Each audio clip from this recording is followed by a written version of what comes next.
Hi friends, welcome to Regis cooking Tamil. இன்றைக்கி வந்து நம்ம கிச்சனில் என்ன செய்ய போகிறோம்னு பார்த்தீங்கன்னா, நல்ல மொறுன்னு வாழைப்பூ வடை செய்ய போகிறோம்.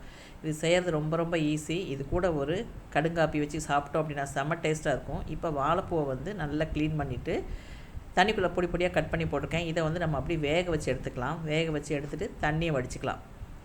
இது வந்து வெந்துட்டுருக்க டைமில் நம்ம வந்து வடைக்கு வேணுங்கிற பொருட்கள்லாம் ரெடி பண்ணிக்கலாம். இன்றைக்கி வந்து கடலைப்பருப்பு ஒரு டம்ளர் ஊற வச்சுருக்கேன். கருவேப்பிலை எடுத்து வச்சுருக்கிறேன். மல்லி இலை, பச்சை மிளகா, வரமிளகாய், சோம்பு, 2 பல் பூண்டும் சேர்த்துக்கலாம். உப்பு, இவ்வளோ தான் அதுக்கு தேவையான பொருட்கள்லாம். இப்போ வந்து நம்ம அரைக்க வேண்டிய பொருட்களை அரைச்சிக்கலாம். கருவேப்பிலை கொஞ்சம் போட்டுக்கலாம். இஞ்சி வேணாலும் இஞ்சி இது கூட போட்டுக்கலாம். பூண்டு வேணால் பூண்டு போட்டுக்கலாம். கூடவே கொஞ்சம் சோம்பு போட்டுக்கலாம். 2 பச்சை மிளகா, 2 வரமிளகா, நம்ம எடுத்து வச்சுருக்கிற கடலைப்பருப்பு. தண்ணி ஊற்றாமல் நல்லா குறைன்னு அரைச்சி எடுத்துகிட்டு வந்துடலாம். இது கூட தேவையான அளவுக்கு உப்பையும் சேர்த்துக்கலாம். அவ்வளோதான். நம்ம இப்போ வந்து இதை அரைச்சி எடுத்துகிட்டு வந்துட்டு பார்க்கலாம். அதுக்குள்ளே நமக்கு வந்துட்டு வாழைப்பூ வெந்து ரெடியாக இருக்கும். பார்த்திங்கன்னா இப்போ ஒரு கொதி வந்துருச்சு. நம்ம ஸ்டவ் ஆஃப் பண்ணிவிட்டு இந்த தண்ணியை வடிச்சிட்டு நம்ம அரைச்சி வச்சுருக்கிற மாவில் வாழைப்பூவை சேர்த்துக்கலாம். இந்த பக்குவத்துக்கு நம்ம அரைச்சிக்கலாம். வடை பக்குவத்துக்கு இதில் மல்லி இலை சேர்த்துக்கலாம். பொடியாக நறுக்கின வெங்காயம், இதை நல்லா பிசைஞ்சு விட்டுக்கலாம்.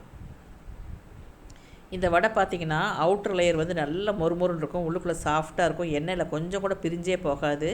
ரொம்ப ரொம்ப நல்லா வரும். இப்போ பார்த்திங்கன்னா நம்ம பிடிச்சு பார்த்தோம்னா பிடிக்க வருது பாருங்கள். இதே மாதிரி தான் இருக்கும். நம்ம வேக வச்ச வாழைப்பூவை போட்டதுக்கப்புறமும் கொஞ்சம் கூட எண்ணெய் குடிக்காது. நல்லா சாஃப்டாக இருக்கும். ரொம்ப டேஸ்ட்டாக இருக்கும். இப்போ பார்த்திங்கன்னா நம்ம வடித்து வச்சுருக்கிற வாழைப்பூவை இது கூட சேர்த்துக்கலாம். கூடவே கொஞ்சம் பெருங்காயத்தூள் சேர்த்துக்கிறேன். அவ்வளோதான். இப்போது வாழைப்பூவை சேர்த்துட்டு நல்லா பிசைஞ்சு விட்டுட்டு நம்ம உருண்டையாக வேணால் உருண்டையாக உருட்டிக்கலாம். இல்லை வடை மாதிரி தட்டி எடுக்கிறதுனா கூட அந்த மாதிரி தட்டி எடுத்துக்கலாம். எப்படி செஞ்சாலும் நல்லாயிருக்கும். கிள்ளி போட்டாலும் நமக்கு நல்லா வரும். அவ்வளோதான். நமக்கு இப்போ நல்லா பிசைஞ்சாச்சு. இதை உருட்டிட்டு நம்ம வந்து பொரித்து எடுக்க வேண்டியது தான். சாயங்காலம் டீ டைமுக்கு வந்து ரொம்பவே நல்லாயிருக்கும். அதே சமயம் நம்ம சாப்பாட்டுக்கு தொட்டுக்கிறதுக்கும் ரொம்ப நல்லாயிருக்கும். நம்ம சாம்பார் சாப்பாடு இது கூடலாம் நம்ம வந்து வடை தொட்டுக்கிற மாதிரி தான் இதை தொட்டுட்டு சாப்பிட்டா ரொம்ப ரொம்ப டேஸ்ட்டாக இருக்கும். இப்போ நமக்கு எண்ணெய் காஞ்சிருச்சு. நம்ம எடுத்து வச்சுருக்கிற உருண்டைகளை போட்டுடலாம். ஒன்று தான் நம்ம இதில் கவனிக்கணும். என்னென்னா, நம்ம உருண்டைகளை போட்ட உடனே திருப்பி விட்டோம் அப்படின்னா நமக்கு உடையிறதுக்கு வாய்ப்பு இருக்குது.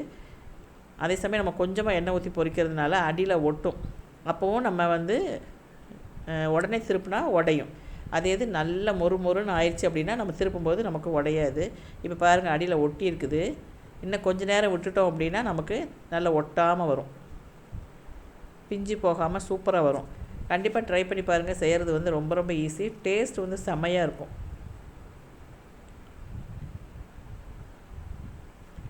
அவ்வளோதான். நமக்கு வாழைப்பூ வடை வந்து ரெடி ஆயிடுச்சு.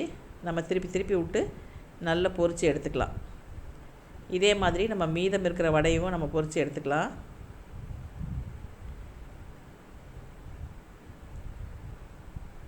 நமக்கு வந்து திருப்பி போட்டு எல்லா பக்கமும் ஈவனாக வேகிற மாதிரி நம்ம பொரித்து எடுத்துட்டோம் அப்படின்னா சூப்பரான வாழைப்பூ வடை ரெடி ஆயிரும்.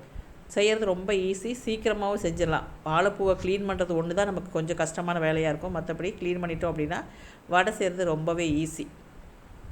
அவ்வளோதான். பாருங்கள், நமக்கு வாழைப்பூ வடை நல்ல மொறுன்னு பொரிஞ்சு ரெடி ஆயிடுச்சு. எப்படி இருக்குன்னு பாருங்கள். கொஞ்சம் கூட நமக்கு எண்ணெயில் உதிர்ந்து போகாது. ரொம்ப ரொம்ப நல்லா வரும். நம்ம பிச்சு பார்த்தோம் அப்படின்னா உள்ளுக்குள்ளே சாஃப்டாகவும் அவுட்டர் லேயர் வந்து நல்லா மொறுன்னு இருக்கும். கண்டிப்பாக ட்ரை பண்ணி பாருங்கள். எப்படி இருக்குன்னு பாருங்கள். நமக்கு தட்டுனா நல்ல மொறு சவுண்டு வரும். அவ்வளோதான். நம்மளுடைய வாழைப்பூ வடை ரெடி ஆகிடுச்சு. மீதம் இருக்க எல்லாத்தையும் நான் பொரித்து எடுத்துகிட்டு இன்றைக்கி வந்து கடுங்காப்பி கூட வரக்காப்பி கூட தான் இன்றைக்கி சாயங்காலம் நம்ம வடை சாப்பிட போகிறோம். கண்டிப்பாக நீங்களும் ட்ரை பண்ணி பார்த்துட்டு உங்கள் ஃபீட்பேக்கை சொல்லுங்கள். தேங்க்ஸ் ஃபார் வாட்சிங்.